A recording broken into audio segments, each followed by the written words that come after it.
The City of Newcastle Concert Band and a troupe of 15 ballet students have combined to form the Classical Association. The group of 50 musicians and the troupe today finished a tour of northern New South Wales with major performances at Taree, Tamworth, Kempsey, Armidale and Port Macquarie.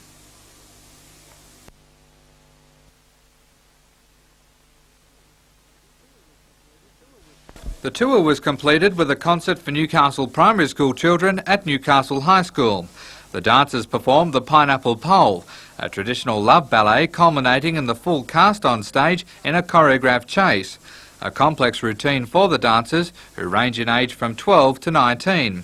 The band was recently voted the state A-grade champions and are now preparing for their 10th anniversary celebrations next month.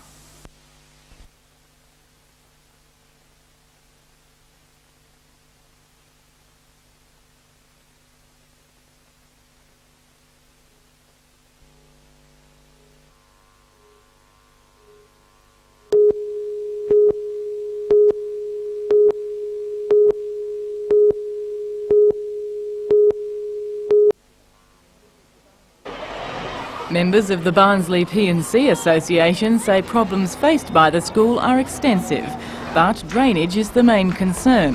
After rain, they say, 460 students have to play on a concreted area, which gives each student less than a square metre of space.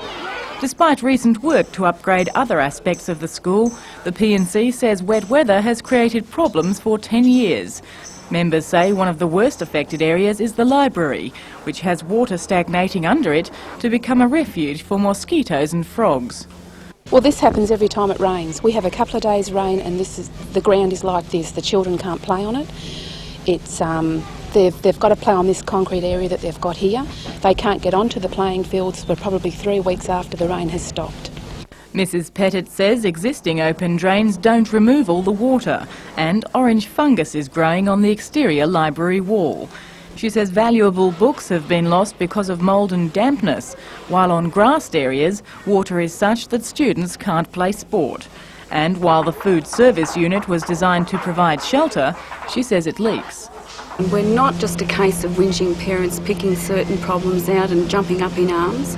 We are constructive parents. We've done a lot of work on our own. We have a car park that we have in the middle of constructing, nearly finished on our own. All we want is support from our education department, which I'm quite sure we're going to get. The women say the education department has responded well, but action is needed now. If no date is set by next week to overcome drainage problems, they'll step up their campaign. What sort of action? Along the lines of taking the kids out of the school until something is done.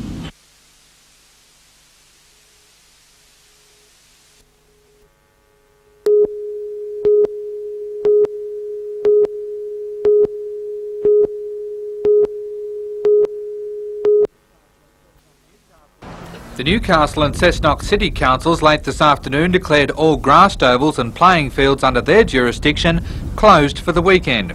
The rain over the past weeks has soaked the fields and it's feared if players allowed to go ahead, the playing surfaces may be irreparably damaged. Grounds will not be inspected again until Monday and council rangers will patrol grounds to ensure they are not used. Lake Macquarie City Council will leave the use of each ground up to individual management committees. Secretary of Newcastle and District Rugby League Tom Ellis says they only have one game under doubt at the moment, but a decision on the other grounds will be made later. All the grounds will be examined on Sunday morning very early and then we'll know just exactly what's happening, but Sunday morning will be the deadline. Due to the wet grounds, the Knights under-17 and under-19 games against Parramatta have been transferred to Dudley Oval on Sunday. Meanwhile, local league fans can be excused for tagging referees big bananas. Newcastle banana merchants today handed over a cheque to equip Newcastle and district referees for the season. President of the Referees Association, Dave Boweski, says their 63 registered referees will appear in a variety of colours this year. The white colour will be used in all the junior grades and through all the major senior grades. The red and the blue colour jumpers, they'll be used exclusively when sides play, for instance, South and Central, where the colours will conflict with the white jumper.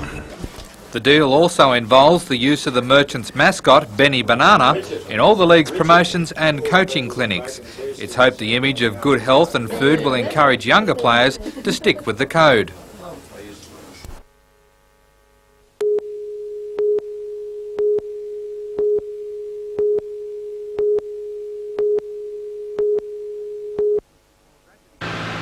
Tragedy struck just before 7 o'clock last night when the fire quickly spread through the Gibb Street home.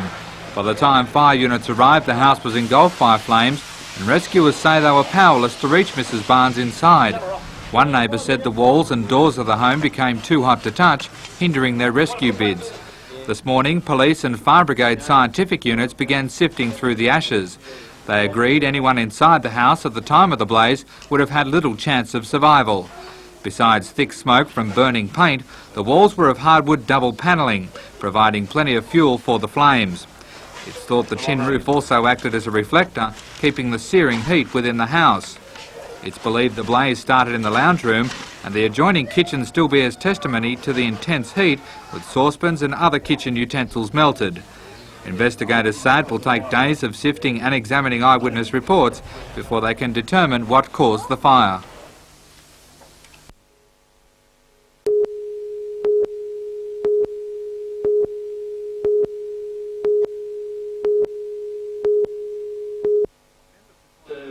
Member for Port Stephens Bob Martin may have at least once questioned his generosity towards the Madawi preschool. Mr Martin had to go back to the polls after allegations of electoral bribery during the election campaign over funds that were made available to groups like the Madawi preschool.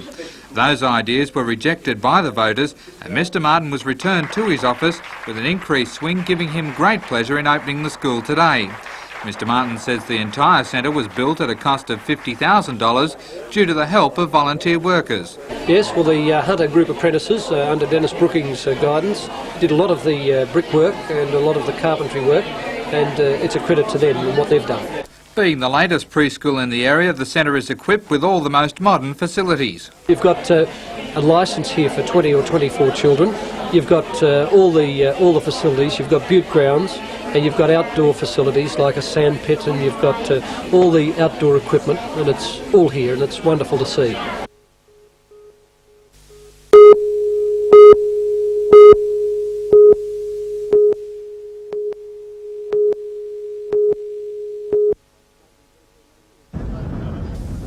Dudley Redhead Oval is one of the best wet weather fields in the region, and today showed few effects of this week's rain, allowing both teams to play controlled football. The Knights needed a win today to equal Parramatta on the points table after a near loss to North Sydney last week. They went into the game with a vengeance, scoring 4 tries in the first half, Paul Tideman contributing 2, his second a powerful barge over after the Knights pierced a lax Eels back line. Parramatta responded, however, Sean Kelly finishing a good team effort to put the scores 20-4 at the break. The Knights' Jeff Walters gave one of the best individual performances of the match with a 60-yard dash after intercepting a wayward Parramatta pass. The visitors clawed their way back into the match towards the end of the second half with 2 good tries, but the gap proved too great to close. The final score, Knights 34, Parramatta 16.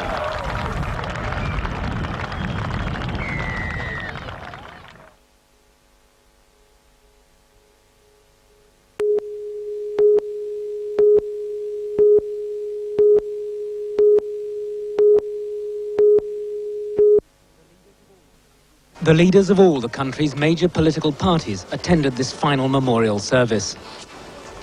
The Duke of Kent, President of the Football Association, and the Duchess were there from the royal family. The rancour over whether other royalty should have come had vanished by today. For they were all, in a sense, just bystanders at a Liverpool family occasion. Inside were hundreds of relatives of the dead and injured from Hillsborough. Outside, Merseysiders who loved the team and shared the sense of grief.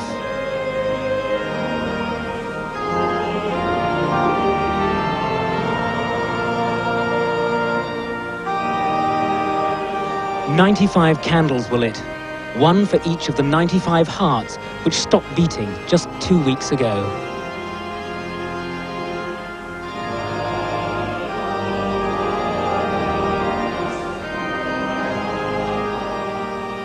Although our service is especially for those of you who have been bereaved and injured, there is a sense in which the whole community in Merseyside, and indeed in the nation, has entered into your bitter experience. And the lesson was read by a footballing hero who's seen the disasters at Ibrox, Hazel and now Hillsborough. What are we to say? If God is on our side, who is against us? On the altar, books of condolence containing thousands of messages of sympathy from around the globe. And the congregation prayed in silence their thoughts on those who died.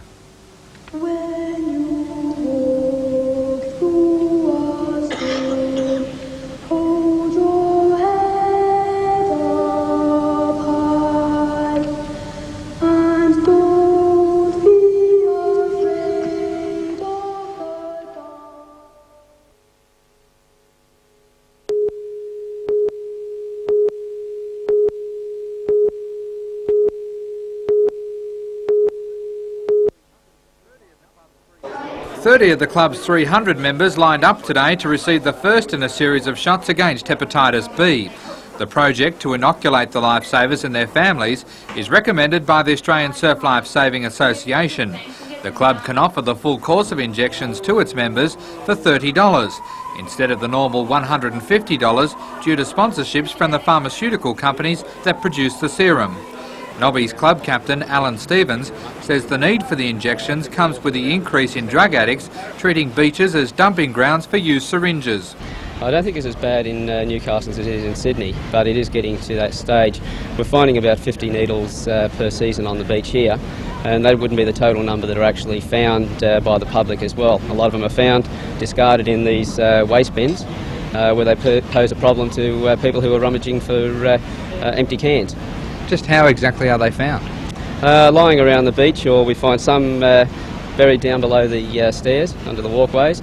Most of them, though, have been coming in on the tides, either thrown over the walkways around the far side, or dropped down through stormwater drains. Other surf clubs in the region are expected to begin their vaccination programs in the next few weeks. Darren Curtis, NBN News.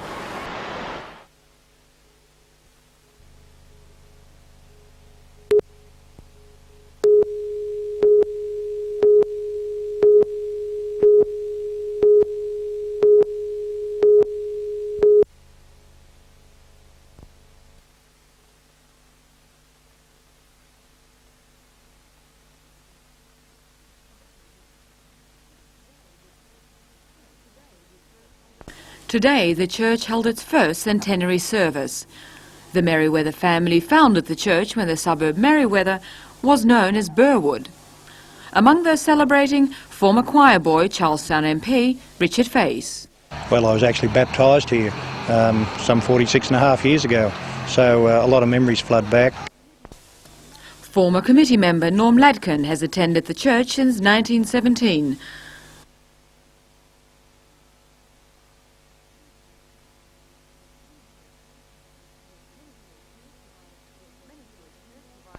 Many parishioners provided the church's beautiful windows, cultivated gardens, and have given donations for extensions to the church.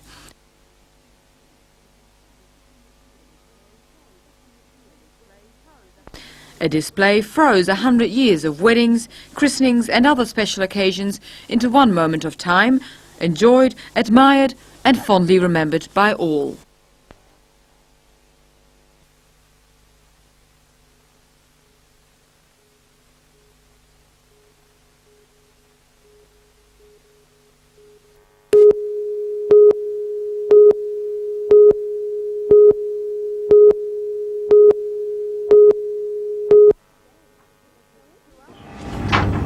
Throughout the day, people have been ringing the hotline to tell police about unsolved robberies, domestic violence, including child abuse, drug offences and people in possession of explosives. However, Inspector Clem Rankin said a surprising part of the phone-in was information about criminal offences allegedly committed in towns some distance from Maitland.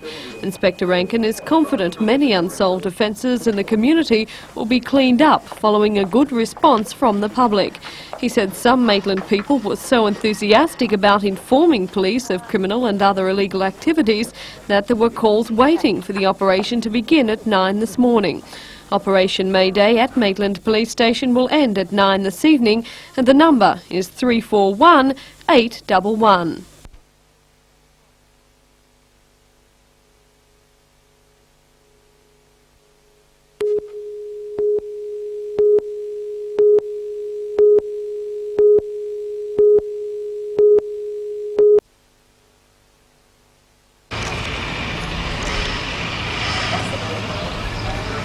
Who's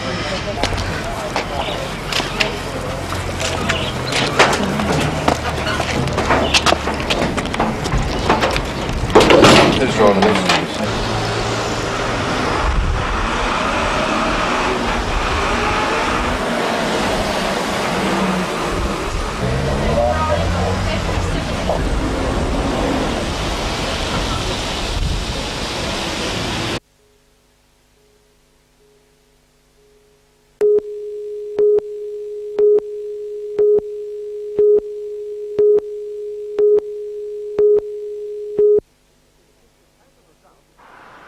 As a result, industry assistance services which have been provided within the Hunter Development Board will now be provided by a full regional office of Business and Consumer Affairs.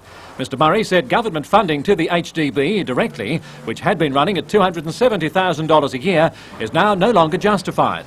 The Development Board hit back today, saying it's unimpressed with the government's plans for regional coordination and participation in development decisions, and has decided to continue its operations to ensure the region's interests are protected. Hunter Development Board Chairman Alex Young said the annual $600,000 operating budget will be met by sponsorship, selling of services and rent on accommodating its subsidiary operations within its Denison Street premises, which it owns outright. The Hunter Centre is really an operation to bring together those organisations that are working for the progress of society within the Hunter. We simply want them to come together. We can give them the space and the services they require, and it is in fact part of our income earning process, but it means that those organisations will be close together. But will the government's rejection of the Hunter Development Board hinder its operations? Mr Young says he's not worried about the board's future relations with the government. The mere fact that the Hunter Development Board is saying to the government, look, you're taking too long to make your mind up, you want to do something that we don't necessarily agree with, doesn't mean that there's conflict. We're simply saying, you go and do your own thing, we're going to continue to do ours, because we believe the people of the Hunter want it that way anyhow.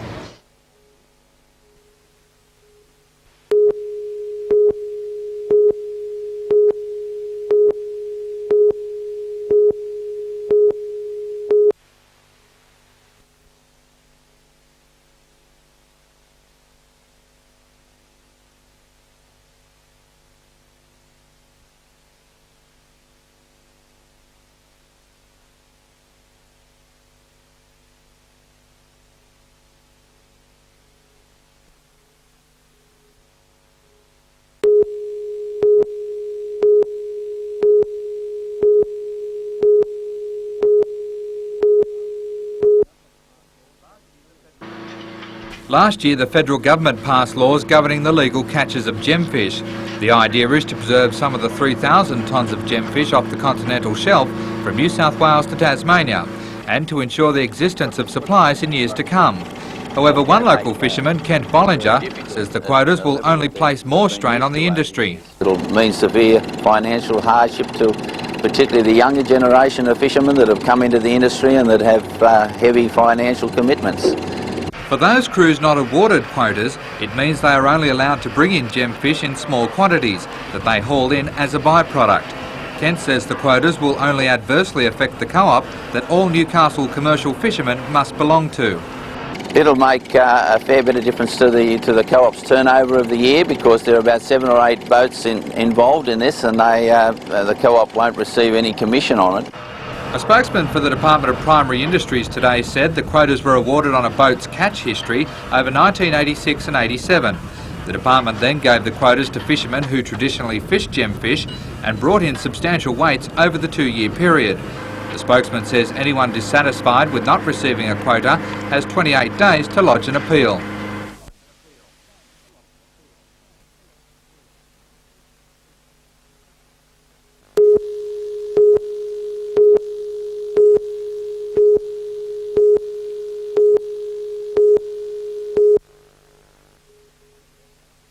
The tender to build 3 catamaran passenger ferries to replace these hydrofoils with an option for a further 2 vessels is worth up to $25 million.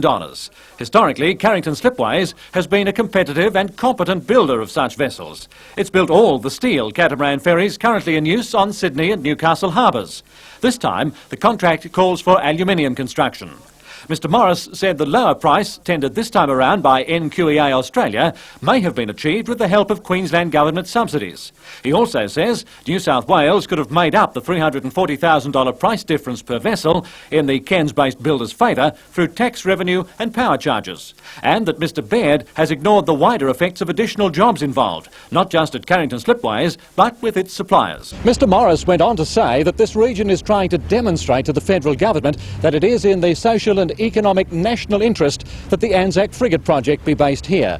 Yet Mr Baird and the Greiner government are completely ignoring that criteria when it comes to New South Wales. In reply, Mr Baird's office said this is an entirely different matter and that the state government is behind the Hunter's quest for the frigate project. When contacted late today, Carrington Slipways Managing Director Don Laverick says he's bitterly disappointed that his company missed out. He said, as far as he's concerned though, the matter is finished, and he gave no indication that he'd pursue a reconsideration of tenders. Mr Baird's office also gave no indication it was prepared to consider the matter any further.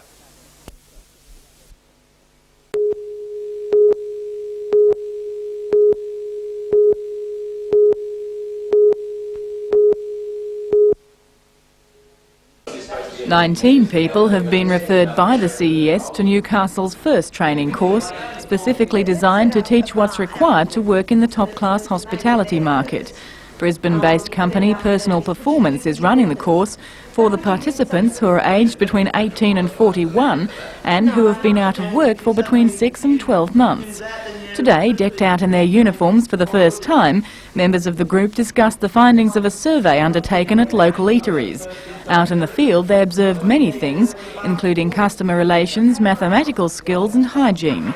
Their 8-week course covers everything from body language to wine appreciation and will prepare them for work at silver service standards. It's believed they're training for a ready market. Around the Vineyard area, the Newcastle area, the top motels are having overseas visitors now. They're used to the top standards and they want people who are trained for these top standards. So how many people will actually get a job as a result of this course? I wouldn't be surprised if all of them didn't get a job. It might not be right away. They may go on to further training, further in-depth training of this specific skill. But I'd say that most of them will be employable by the end. They've got the attitude. They'll have the skills.